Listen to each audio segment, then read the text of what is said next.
हरे कृष्णा। श्रीमद् भागवतम 10वां स्कंद अध्याय 11 श्लोक संख्या 12 से प्रारंभ करेंगे। इस आध्यात्मिक जगत में प्रारंभ करने से पहले गुरु और गौरांग से कृपा की याचना करते हुए मंगलाचरण करेंगे, ताकि हम जो अध्ययन कर रहे हैं उसका पूरा लाभ प्राप्त हो सके, जो कि है कृष्ण प्रेम की प्राप्ति। वंशी विभूषितकरा नवनीरधाभा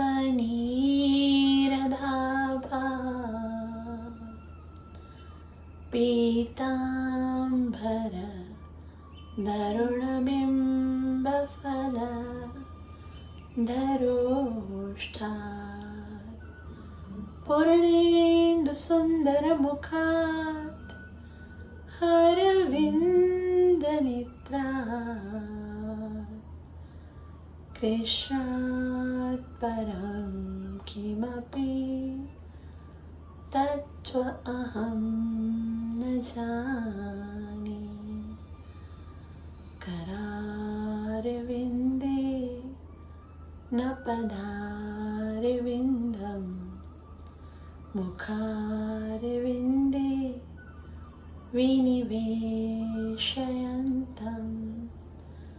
वटस्य पत्रस्य पुटे शयनं बालं मुकुन्दं मनसा स्मरामि। श्रीकृष्ण गोविन्द हरे मुरारी, हे नाथ नारायण वासुदेव, जिह्वे पिबस्व मृत्युमेतदेव। गोविन्द दामोदर माधवेति। नारायणं नमस्कृत्य नरं चैव नरोत्तमं, दैवीं सरस्वतीं व्यासं ततो जयमुदीरयेत्। नष्टप्रायेषु अभद्रेषु नित्यं भागवत सेवया, भगवती उत्तमश्लोके भक्तिर्भवति नैष्टिकी। पञ्चतत्त्वात्मकं कृष्णं भक्तरूपस्वरूपकं, भक्तावतारभक्ताख्यं नमामि भक्तशक्तिकं। जय श्री कृष्ण चैतन्य प्रभु नित्यानंद, श्री अद्वैत गदाधर शिवासदि गौर भक्तवृंद। हरे कृष्ण कृष्ण कृष्ण हरे हरे, हरे राम राम राम हरे हरे। ग्रंथराज श्रीमद् भागवतम महापुराण की जय। परम सौभाग्य है कि हम श्रीमद् भागवतम के 10वें स्कंद में भगवान की अत्यंत ही मनोहर लीलाओं को श्रवण कर रहे हैं।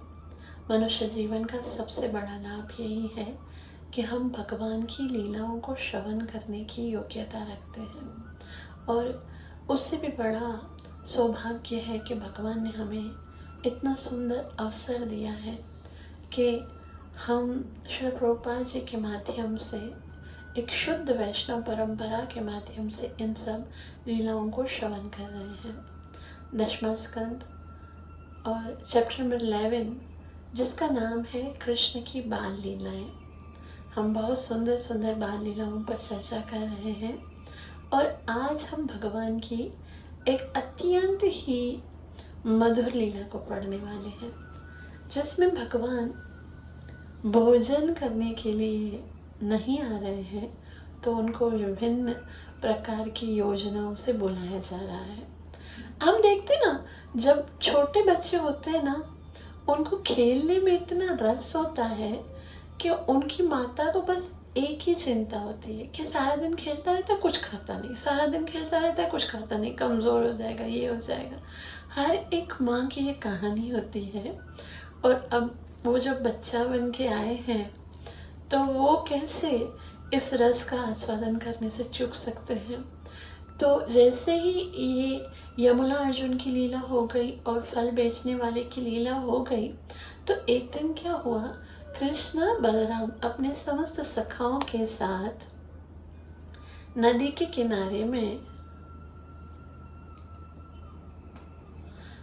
किनारे पर जाकर खेल रहे थे। विभिन्न प्रकार की लीलाएं भगवान कैसे खेलते हैं, कभी आंख में चोली, खुद आंखें बंद करते हैं और सबको बोलते हैं कि आप चुप जाओ, और फिर जिसको पकड़ते हैं फिर वो आंखें बंद करता है। कभी वो भागने की गेम खेलते हैं, रेस लगाते हैं, और जिसको पकड़ लिया उसको फिर घोड़ा बनना पड़ता है और कृष्ण उसके ऊपर बैठते हैं। तो अलग अलग विभिन्न प्रकार की लीलाएं हैं जो भगवान अपने बाल सखाओं के साथ खेल रहे हैं। तो एक बार क्या हुआ, सुखदेव गोस्वामी कहते हैं, सरितीरगतं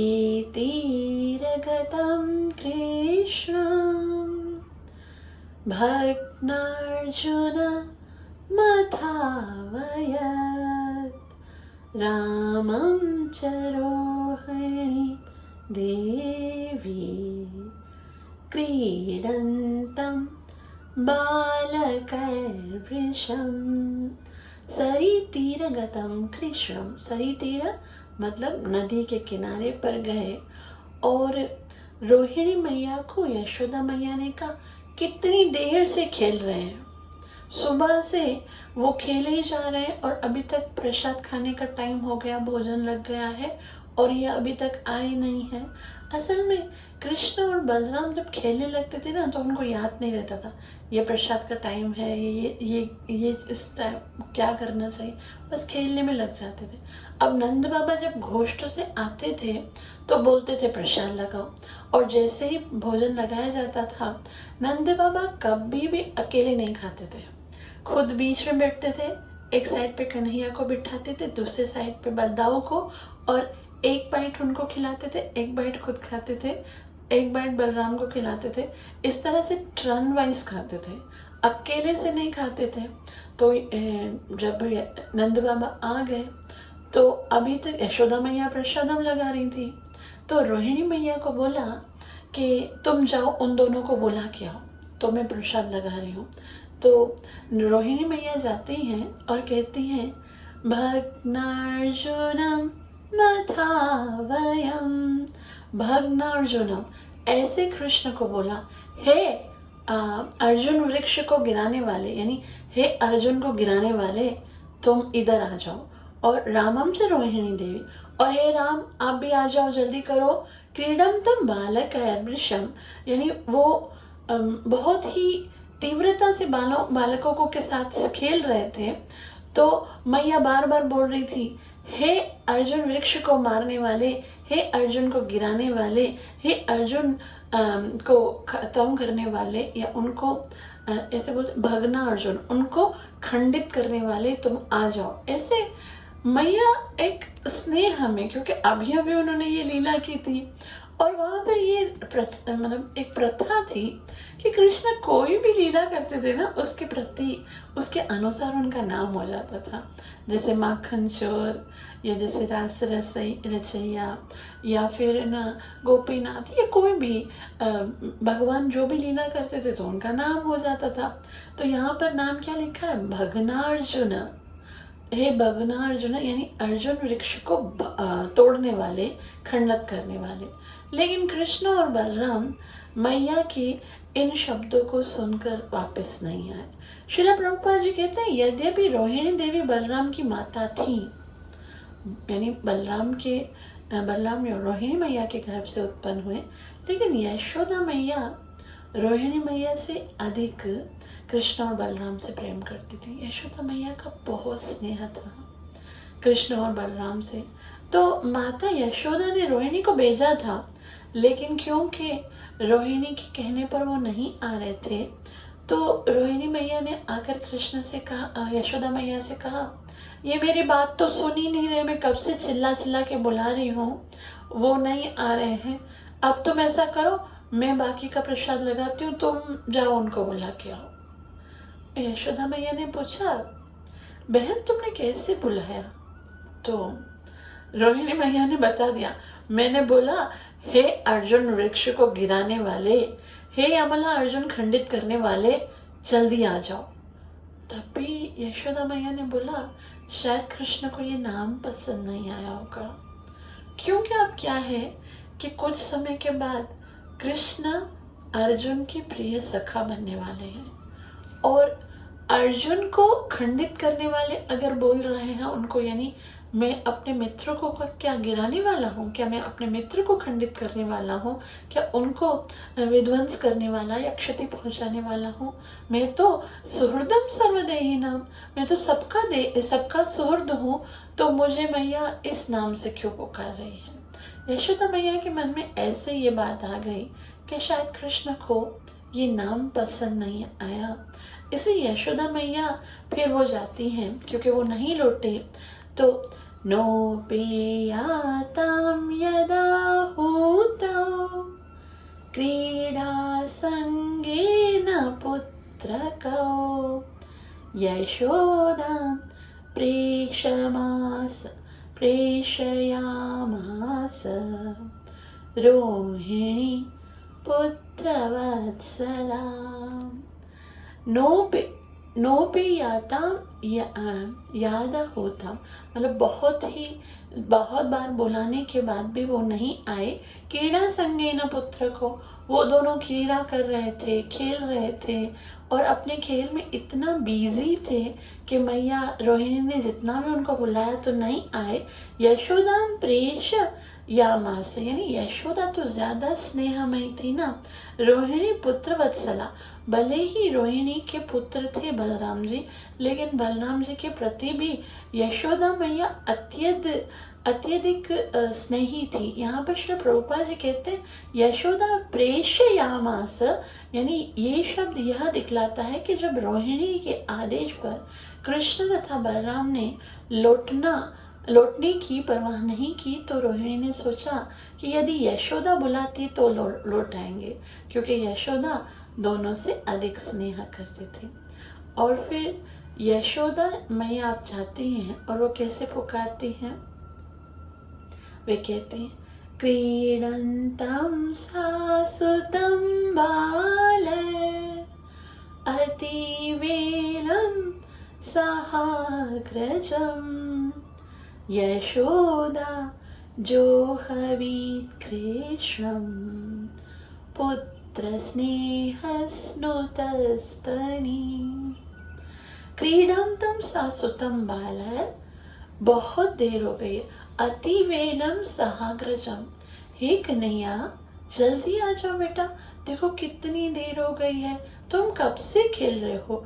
यशोदा जोहवतीम कृष्ण, बार बार कृष्ण को बुला रहे, कान्हा ओ कान्हा, कन्हैया जल्दी से आ जाओ, देखो कितनी देर हो गई है, तुम अतिवेलम सहाग्रजम, तुम बलराम के साथ तुम आ जाओ, फटाफट जल्दी करो, बहुत देर हो गई है।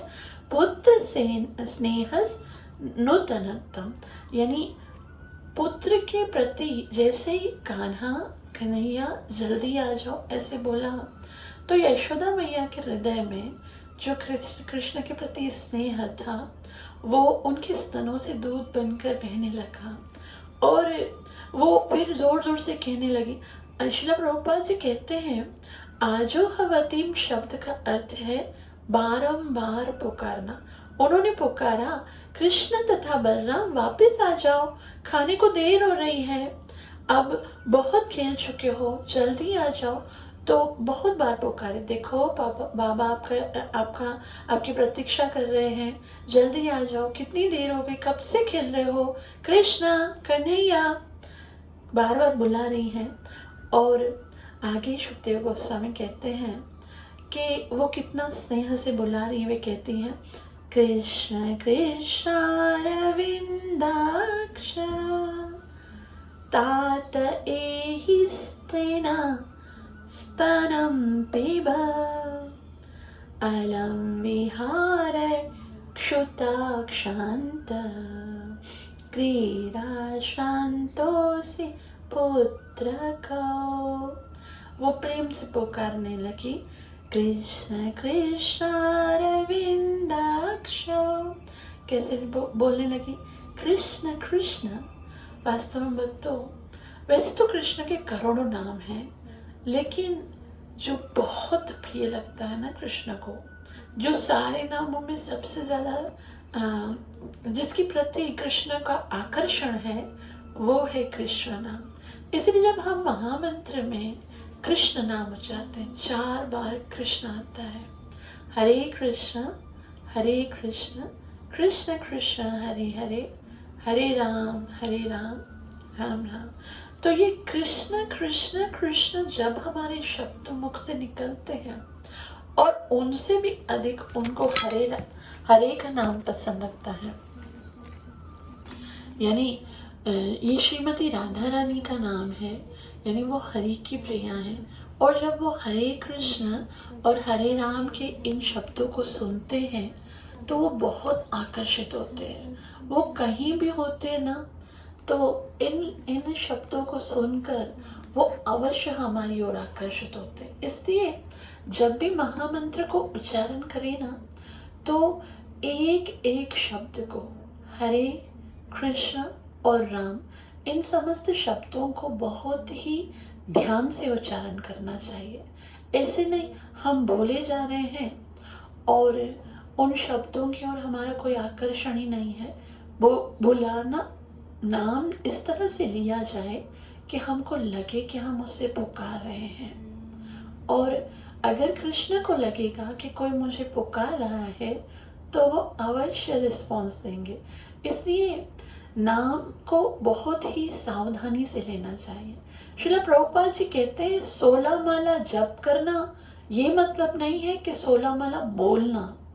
16 माला जप करना मतलब 16 माला सुनना, एक एक शब्द को सुनना। एक शब्द जब मुख से निकलता है हरे, तो उस हरे को सुनना। जब कृष्ण, तो कृष्ण को सुनना। क्या मैंने इन शब्दों का सही उच्चारण किया है? और जब मुख से ये निकलते हैं तो ये शब्द फूलों की तरह होते हैं। ये जो आध्यात्मिक शब्द हैं, जब मुख से निकलते हैं तो हमें ये सोचना चाहिए कि इन शब्दों को मैं अपने गुरु महाराज के चरणों में रख रहा हूँ। लो गुरु महाराज, आपने मुझे बोला था ना कि 16 माला जप करने से कृष्ण प्रसन्न होते हैं, तो मैं इन 16 माला के इन समस्त अक्षरों को आपकी भेंट करता हूँ। आप बस मेरी इन मालाओं को स्वीकार कीजिए। मतलब हमारे मन में ऐसा होना चाहिए कि गुरु महाराज हमारे इन शब्दों को सुन रहे हैं और वो ही इन शब्दों को भगवान तक पहुंचाएंगे। तभी गुरु कृष्ण प्रसादी पाए भक्ति लता बीज, तभी हमारे हृदय में प्रेम और भक्ति का बीज उत्पन्न होगा। असल में भक्तों, हमारा जो मन है ना, वो एक छोटे बच्चे की तरह है। छोटा बच्चा कोई भी कार्य करने के लिए जल्दी से तैयार नहीं होता है। स्पेशली जब उसको खाना खिलाते हैं ना मैया, तो खाना खाने के लिए उसको इच्छा नहीं होती है। मैया तो पूरी प्लेट भर के आ जाती है कि आज मैं बच्चे को ये खिलाऊंगी, लेकिन बच्चा नहीं खाना चाहता। फिर मैया कैसे खिलाती है? वो बोलती है बस बस एक चमचा, ये आखिरी है बेटा, बस ये आखिरी, आप ये वाला खा लो, बस ये वाला खा लो, बस बस बस हो गया, एक बस एक रह गया। तो उसी तरह से मन जो है वो हरिनाम सुनने के लिए बिल्कुल इच्छुक नहीं है। इच्छा ही नहीं होती है उसकी कि मुझे इस नाम को श्रवण करना है। लेकिन जब हम नाम को उच्चारण करते हैं तो उस तरह से, जिस तरह से बच्चे को हम नाम दवाई पिलाते हैं या प्रसाद खिलाते हैं ना, उसी तरह से मन को एक एक मनके पे लगाना है। जब एक मनके पर हाथ रखें तब बोले बस तुमको एक ये मंत्र सुनना है, बस एक मंत्र। पूरी माला का उसको मत बताओ कि तुमको 108 मंत्रों को ना 16 बार सुनना है, नहीं। बस ये एक मंत्र सुनना है, इसको सुन लो ना बस, एक ही बस बेटा एक ही रह गया। हरे कृष्णा कृष्ण कृष्ण हरे हरे, हरे राम राम राम हरे हरे। बस दूसरा जब उठाएं तो बोले बस ये एक मंत्र आपको सुनना है, ठीक है? इसको ध्यान से सुनो। मतलब ऐसा नहीं कि एक एक मंत्र को हम बार बार, लेकिन मन से, हृदय से हमें अपनी ओर से ये कोशिश करनी है कि इन सब शब्दों को हमें सुनना है। तो 16 माला जपना मतलब 16 माला को सुनना, और ये प्रोसेस आध्यात्मिक जगत तक जाता है। जितना जितना हम उसको प्रेम से करते हैं, आनंद भले नहीं आ रहा है, भले उसके अंदर रस नहीं आ रहा है, लेकिन एटलीस्ट प्रोसेस तो अच्छा होना चाहिए ना। जो शब्द हैं वो तो पूरे निकलने चाहिए। तो यहाँ पर मैया कृष्ण को पुकारती हैं कि, और कृष्ण को है ना अपनी प्रशंसा सुननी भी बहुत अच्छी लगती है, इसलिए मैया कहती हैं कृष्ण कृष्ण अरविंदाक्ष, आपकी जो आक्ष हैं, आपके नेत्र कितने सुंदर हैं, कृष्ण तुम कितने सुंदर हो। तात एहि अस्तनम पिबम, आ जाओ जल्दी आ जाओ, मैं आपको दूध पिलाती हूँ, ठीक है? आपको दूध पिलाऊंगी। और अलम विहार क्षुतक शांत, देखो देखो तुम कितनी देर से खेल रहे हो, अलम विहार है, और अब तो तुम बहुत थक गए हो, क्षुतक शांत, अभी बहुत थक गए हो, तुमको भूख लगी होगी, इसलिए क्या करो, क्रीड़ा शांतोसी पुत्र का, हे पुत्र अब खेलना बंद करो, जल्दी से आ जाओ, देखो जल्दी, आप कितना थक गए हो, देखो तो सही, सुबह से तुम खेल रहे हो, अब आ जाओ, आप दूध पियो, खाना खाओ, जल्दी करो, आ जाओ। तो इस तरह करके यशोदा मैया ठगा के भगवान को पहले प्रशंसा करती हैं कि आप तो कितने सुंदर हो, आप तो मैया की बात भी मानते हो। लेकिन इतना कृष्ण चतुर हैं, वो समझ गए कि मैया मुझे ठगा रही है, तो ठगने से तो वो ठगने वाले हैं ही नहीं। भगवान कहते हैं आप मुझे क्या ठगाओगे, मैं ठगों का भी सरदार हूँ। तो मैया ने सोचा अभी कृष्ण मेरे बुलाने पे नहीं आ रहा है, तो मैया ने एक दूसरी योजना बनाई।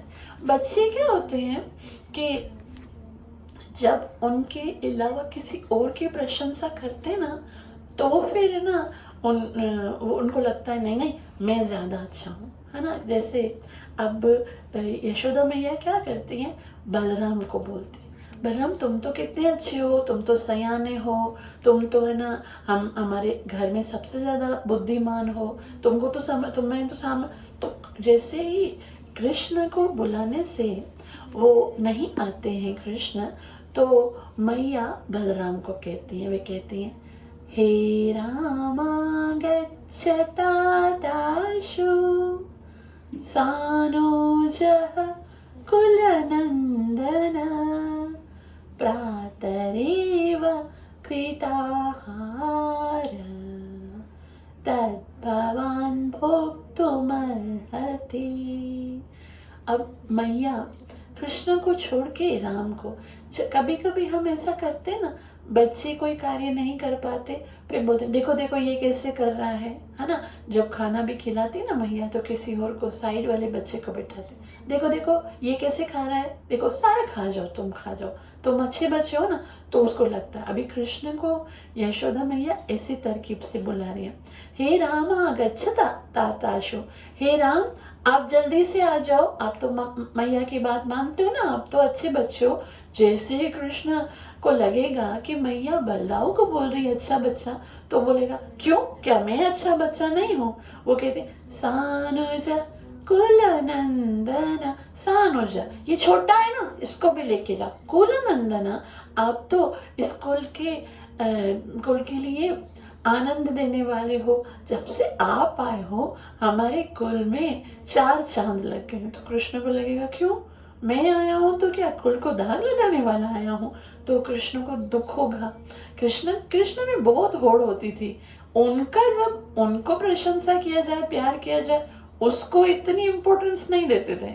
लेकिन यदि उनके सामने किसी और की तारीफ हो जाए या किसी और की प्रशंसा, वो तो उनको बर्दाश्त ही नहीं होती थी कि क्यों मेरे होते हुए किसी और की मैया कैसे है ना प्रशंसा कर सकती हैं। तो ये हमारे अंदर भी आता है ना, हमको भी लगता है ना कि भाई प्रशंसा मेरी। तो ये गुण थोड़े थोड़े, क्योंकि हम कृष्ण के हैं, कृष्ण के अंश हैं, तो कृष्ण से ही आए हैं। तो जैसे ही मैया कहती हैं कि हे राम तुम आ जाओ, ये छोटे भैया को भी लेके आओ, तुम तो कितने अच्छे हो, कुलनंदन हो। तो प्रातरेव कृताहारस, जल्दी से प्रात से तुमने सुबह सवेरे निकले हो, थोड़ा सा हल्का सा नाश्ता किया है और उसके बाद कुछ भी नहीं खाया, तो आप जल्दी से भावान भोग तुम्हारा से जल्दी से आओ, भोजन लग गया है, पिताजी भोजन पर आपकी प्रतीक्षा कर रहे हैं, जल्दी आ जाओ, जल्दी आ जाओ। तो ऐसा इतना सुना तो कृष्ण ने बोला कि हाँ भैया को बुला रही है तो मुझे भी उनके साथ जाना चाहिए। लेकिन साथ में मैया एक और भी बात कहती हैं अगर तुम लोग नहीं आओगे ना तो तुम्हारे बाबा भी भोजन नहीं खाएंगे।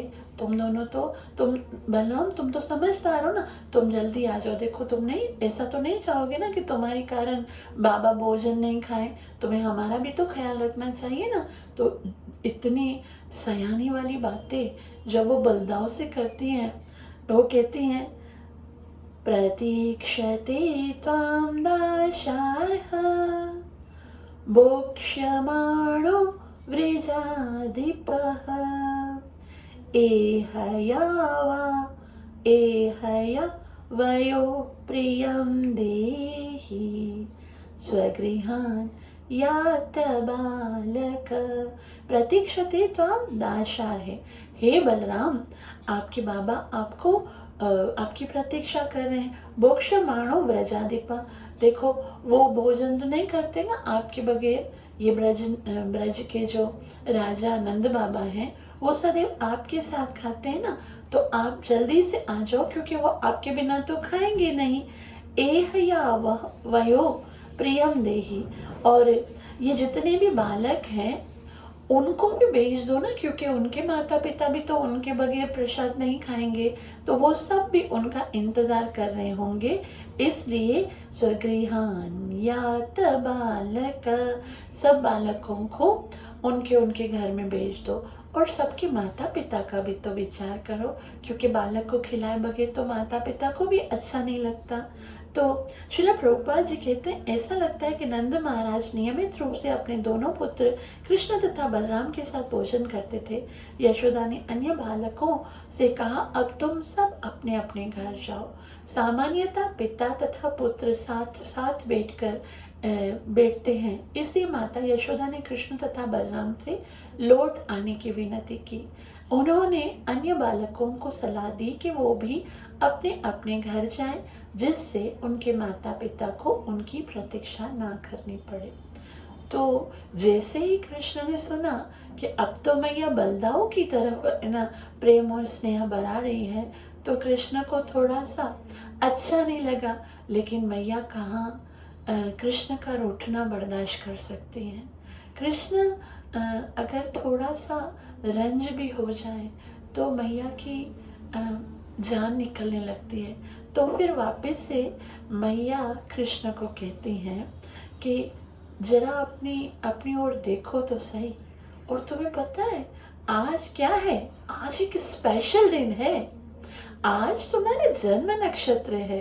तुम जल्दी से आ जाओ कृष्णा, तुम जल्दी से आओ और आकर स्नान करो, पवित्र वस्त्र पहनो, फिर तुम गौ और ब्राह्मण को दान देना। सही है? तो कृष्ण को स्वयं भोजन करने में इतनी रुचि नहीं है, लेकिन दान देने में उनको बड़ी रुचि है। इसलिए कृष्ण बहुत आनंदित होते हैं ये सुनकर जब मैया कहती हैं धूलि दूसरितांगस्त्वं पुत्रमज्जनमावह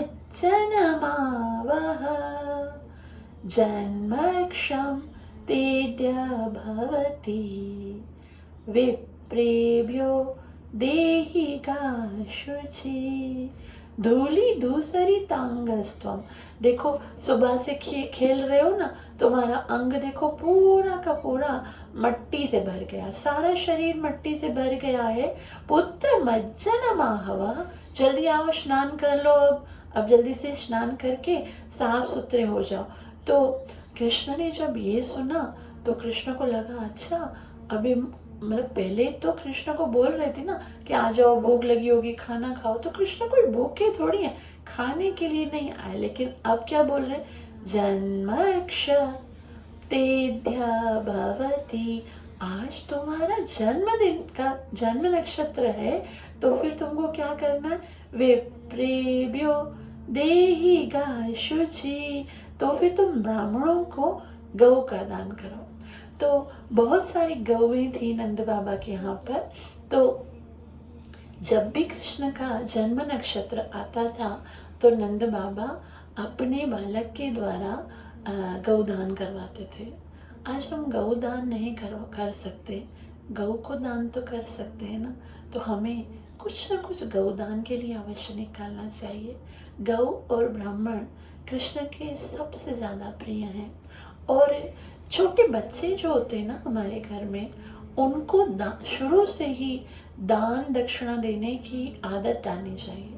बच्चे का जब जन्मदिन हो या कोई भी, तो उनको शुरू से ही बताना चाहिए कि देखो बेटा, हमें दूसरों को दान देना चाहिए। ये आदत हमें शुरू से ही देनी चाहिए। दान जब कोई देता है तो फिर उस दान के कारण जीव का बहुत कल्याण होता है। जब भी हम किसी को दान देते हैं तो भगवान या भगवान के निमित्त अगर हम कुछ भी देते हैं तो भगवान उसका ज़रूर सिला देते हैं वापस, मतलब वो बहुत गुना अधिक बनकर मिलता है। तो जीवन में सबसे अच्छा काम यही है कि हम दान करें जो कुछ हमारे पास है, चाहे विद्या है, चाहे वस्त्र है, चाहे अन्न है, चाहे धन है, कुछ भी हमें दान देकर जो गौ, ब्राह्मण, भक्त या जो भी ज़रूरतमंद है उनको दान अवश्य देना चाहिए। श्रील प्रभुपाद जी तात्पर्य में बहुत सुंदर बता रहे हैं कि वैदिक संस्कृति की यह एक प्रथा है कि जब भी कोई शुभ उत्सव होता है तो ब्राह्मणों को दान में बहुमूल्य गौवें दी जाती हैं। इसलिए माता यशोदा ने कृष्ण से प्रार्थना की कि खेलने में अधिक मन ना लगाकर अब घर आकर दान देने में मन लगाओ। कि बच्चों को देखो, ये कृष्णा भी छोटे हैं और यशोदा मैया उनको बोल रही है आपको क्या करना है, विप्रेभ्यो देहि का शुचि, पहले स्नान करो, पवित्र हो जाओ, फिर दान दो। तो ये बहुत ही सुंदर शिक्षा है। आजकल के मॉडर्न ज़माने में हमारे बच्चों ने ये सब करना छोड़ दिया है। ना वो सुबह उठकर स्नान करते हैं, ना गौदान करते हैं, और ना ही कोई किसी प्रकार का कोई भी दान नहीं होता है। लेकिन यहाँ श्रील प्रभुपाद जी कहते हैं, भगवद गीता में भगवान श्री कृष्ण कहते हैं कि जीव को कभी भी 3 कार्य नहीं त्यागने चाहिए।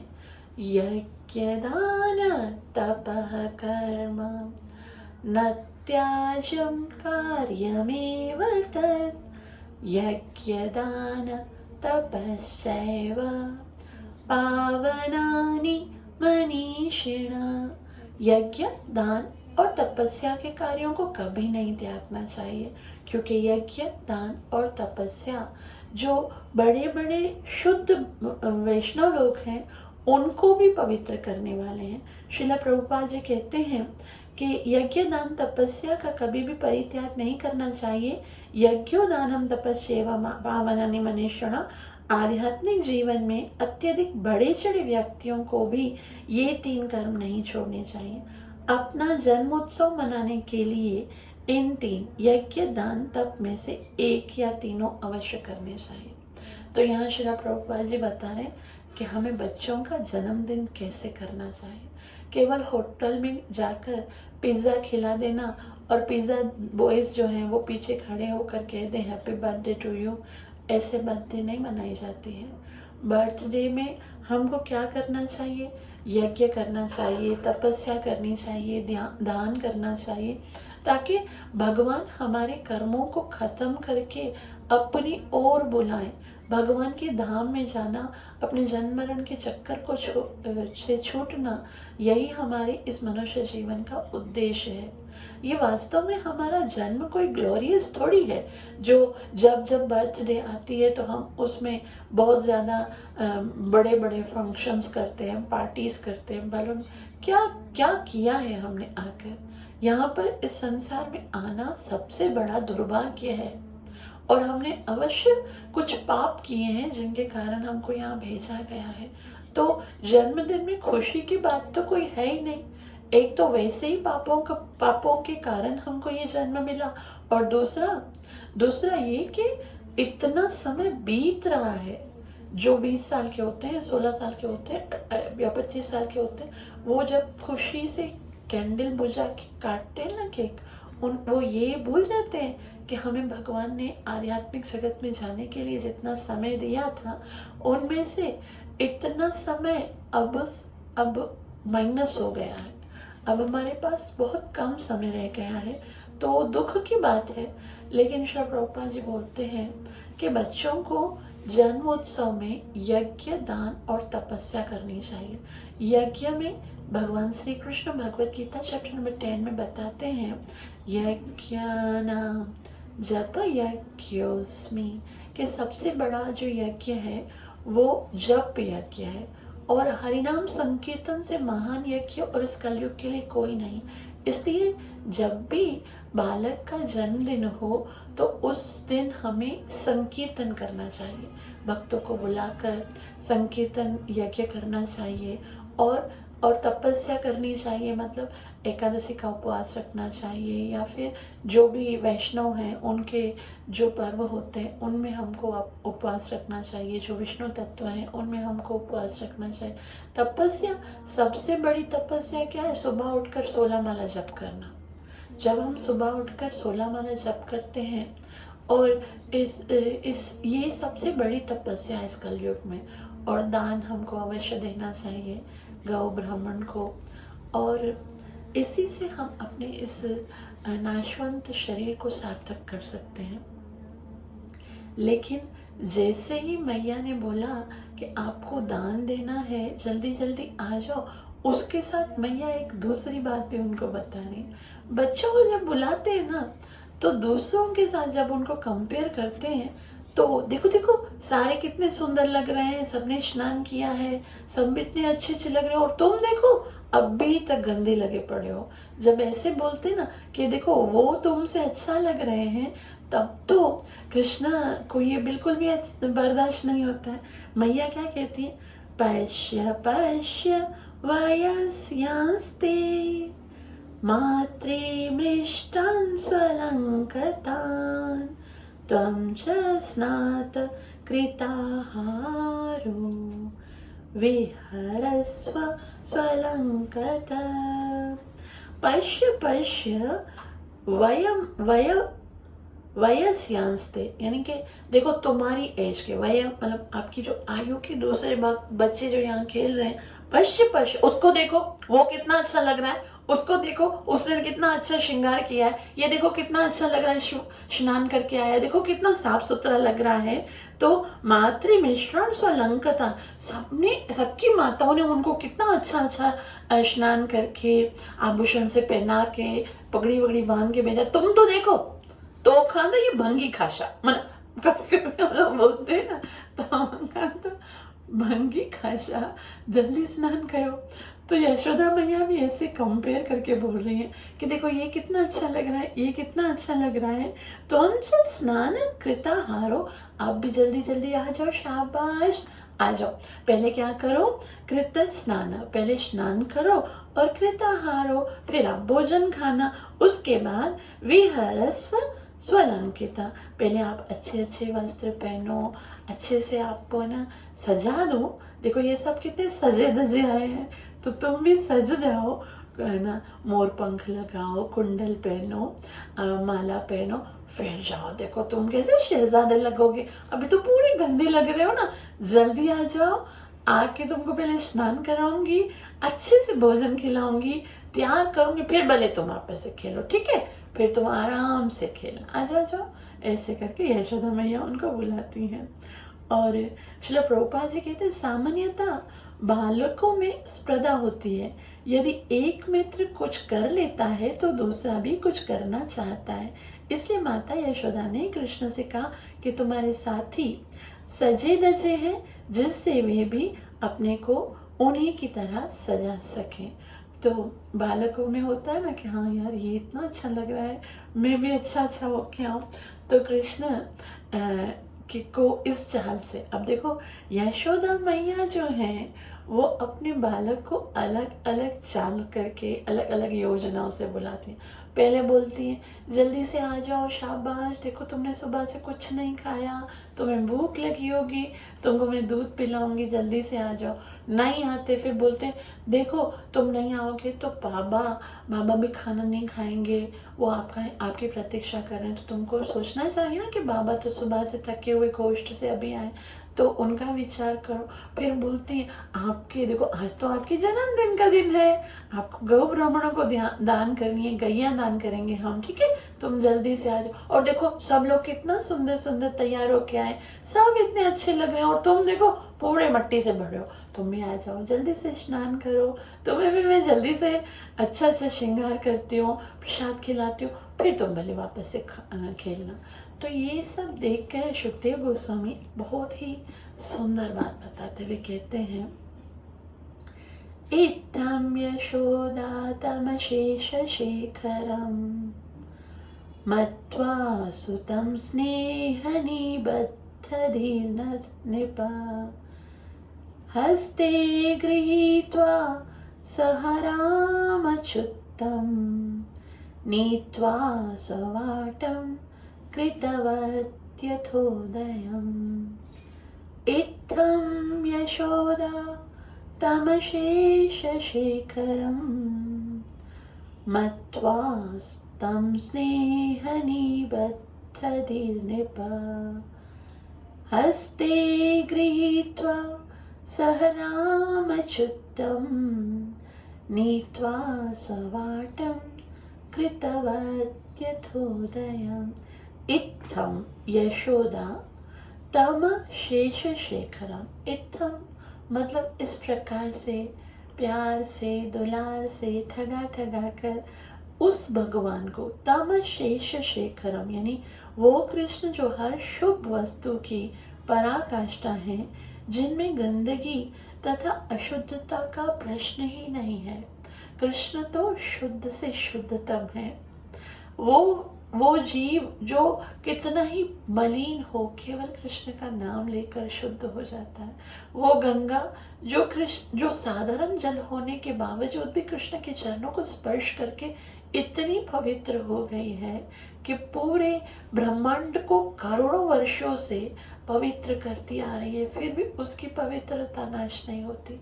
तो भगवान के अंदर तो कोई मलिनता हो ही नहीं सकती है। ऐसे भगवान को मत्वा सुतम वो अपने छोटे से बच्चे की तरह मानती हैं, और स्नेह निबद्ध धीर नृपा, और स्नेह निबद्ध धी यानी अत्यधिक प्रेम भाव के कारण वो नृप यानी सुखदेव गोस्वामी परीक्षित महाराज को कहते हैं कि इस प्रकार यशोदा कृष्ण को केवल अपना पुत्र मानती है। जैसे मैया अपने छोटे बच्चे के साथ किस तरह से लाड़ लड़ाती है, वो कभी ये नहीं सोचती हैं कि ये मेरा पुत्र नहीं है, ये भगवान।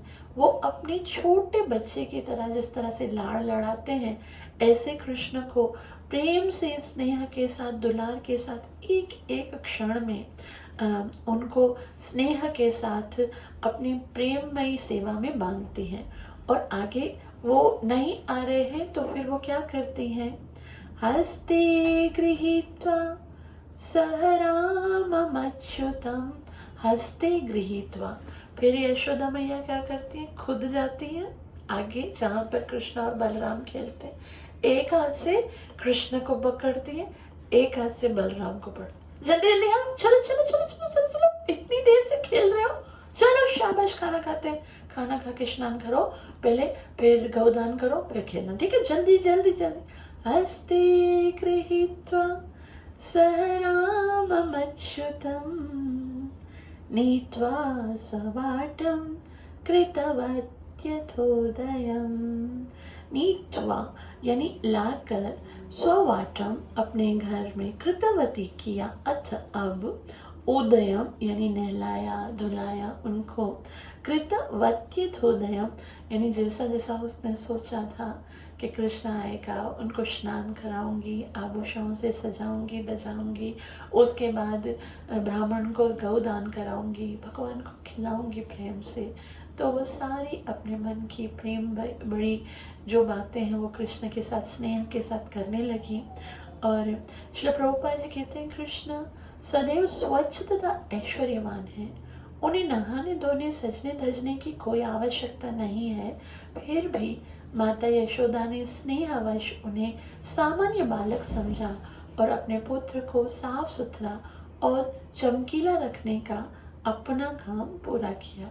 तो यशोदा मैया बड़े ही स्नेह के साथ कृष्ण के साथ इतनी सुंदर मधुर प्रेममयी वात्सल्य लीलाएं हैं।